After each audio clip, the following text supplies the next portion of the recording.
Le projet est d'abord installé au niveau de Dakar et sa banlieue, notamment au niveau de Guédiawaye, comme avec une phase pilote. Donc, il nous a permis vraiment de connaître un peu les tenants et les aboutissants.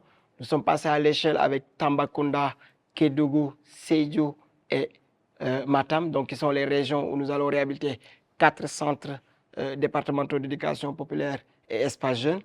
Et au-delà de cela, nous allons également intervenir au niveau de la région de Ziguinchor avec un centre partenaire qui est Déclic et 3 centres partenaires au niveau de Dakar, notamment le Labis de Pikine, la médiathèque de Bargny et le centre agriculture urbaine de Pikine. Ces régions-là ont été choisies sur la base vraiment de toute cette disproportion et de cette inéquité territoriale qui vraiment nous a amené à savoir que les jeunes de ces localités ont un besoin pressant. Et sachant que nous n'avons pas les moyens d'avoir cette couverture nationale, en tout cas sur les 14 régions pour le moment, Jeunesse et Citoyenneté va intervenir sur ces différentes régions-là pour apporter un début de contribution et en tout cas soutenir l'engagement et la participation de ces jeunes-là. Pour la pérennisation, nous avons décidé vraiment de travailler avec le ministère parce que c'est des édifices publics. Nous travaillons en parfaite collaboration avec le ministère de la Jeunesse.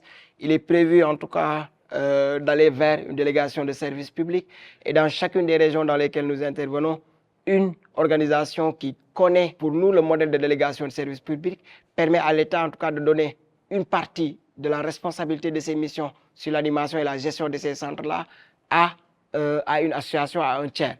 Et ce tiers-là va être accompagné et préparé en tout cas pendant ces années-là à prendre en charge la gestion de ces centres.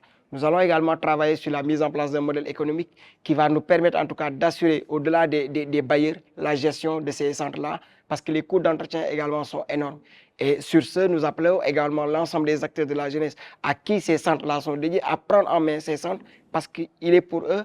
Et donc ce sera également de travailler à contribuer à ce modèle économique-là. Nous allons renforcer sur l'ensemble du territoire au moins 300 associations de jeunes et ces associations elles-mêmes doivent s'approprier de ces espaces-là pour en faire leur. Et donc ça veut dire qu'ils auront une responsabilité pour pouvoir continuer à faire vivre ces centres-là. Nous sommes des jeunes, mais notre ambition c'est vraiment de donner l'opportunité à chaque jeune d'être acteur et actrice du changement. Donc pour cela, ça demande un certain engagement, notamment en tant que jeune d'abord, mais également en tant qu'association. Et pour les outiller à cet engagement-là, ce que nous faisons, c'est que nous allons les accompagner en termes de structuration, de gouvernance. Et l'idée ici de ce renforcement, c'est de leur permettre vraiment d'être autonomes et de prendre eux-mêmes en main le développement de leur localité.